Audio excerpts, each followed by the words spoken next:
Assalamualaikum warahmatullahi wabarakatuh. Bertemu kita bagi sesi pengajaran dan pembelajaran di rumah bagi subjek Bahasa Melayu tahun 5, Unit 16, Sains dan Kehidupan.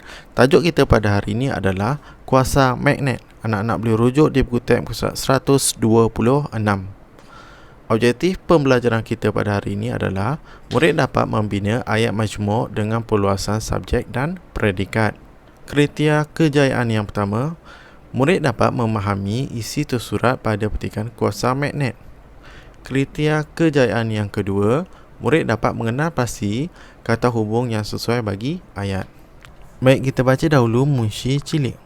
Ayat majmuk dengan perluasan subjek dan predikat terdiri daripada ayat-ayat yang mengalami perluasan dengan unsur kata hubung gabungan, relatif, komplement dan keterangan pada subjek dan predikat ayat. Aktiviti pada hari ini adalah anak-anak akan membina ayat majmuk dengan perluasan subjek dan predikat berdasarkan ayat-ayat yang diberikan. Okey, baik, mari kita kenali dahulu apa itu kata hubung. Kata hubung, kata yang menghubungkan kata dengan kata, frasa dengan frasa atau ayat dengan ayat.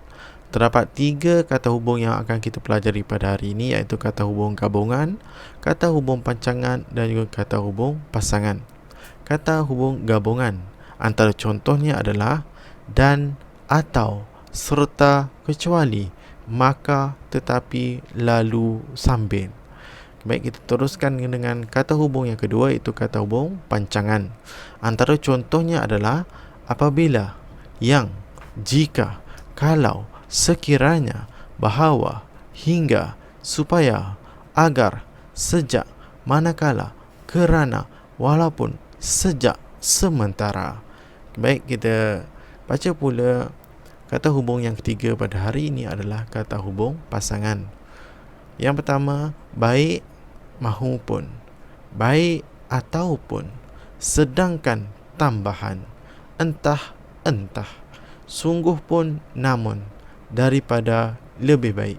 Itu adalah keterangan mengenai kata hubung.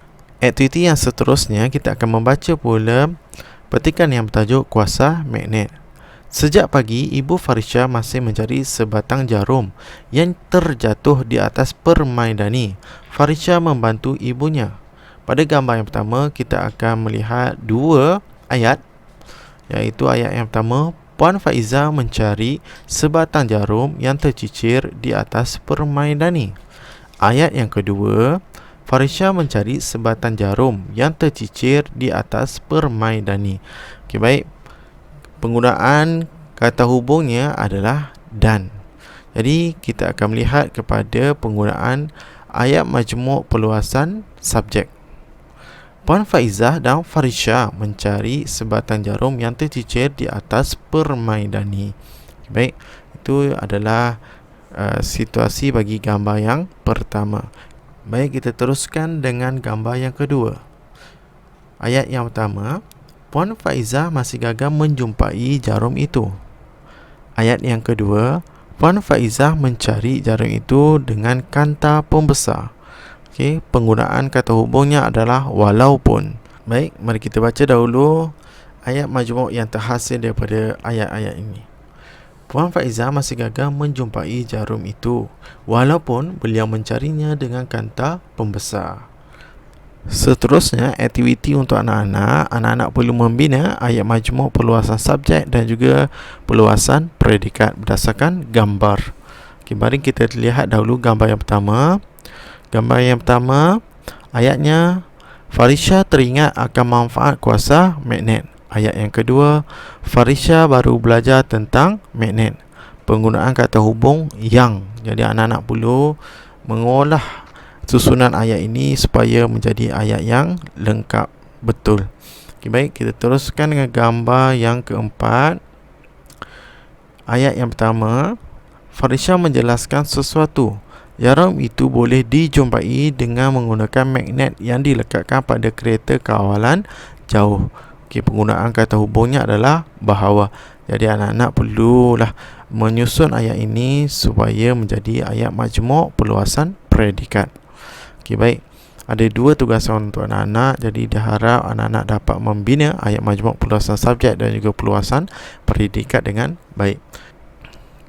Pada akhir video ini juga, cikgu akan sediakan cadangan jawapan sebagai panduan anak-anak untuk membina jawapan.